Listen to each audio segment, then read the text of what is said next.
کہیں نہیں، کوئی جائے پناہ نہیں۔ اس روز تمہارے پروردگار ہی کے پاس تمہیں جا ٹھہرنا ہے۔ اس دن انسان کو جو عمل اس نے آگے بھیجے اور جو پیچھے چھوڑے ہوں گے سب بتا دیے جائیں گے،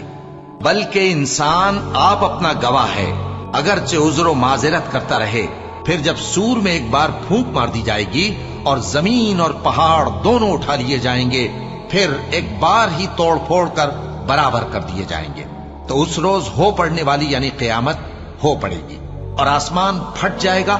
تو وہ اس دن کمزور ہوگا، اور فرشتے اس کے کناروں پر ہوں گے، اور تمہارے پروردگار کے عرش کو اس روز 8 فرشتے اپنے اوپر اٹھائے ہوں گے۔ اس روز تم لوگ سب پیش کیے جاؤ گے اس طرح کہ تمہاری کوئی پوشیدہ بات چھپی نہ رہے گی۔ اب جس کا اعمال نامہ اس کے داہنے ہاتھ میں دیا جائے گا، وہ دوسروں سے کہے گا کہ لیجئے میرا نامہ اعمال پڑھیے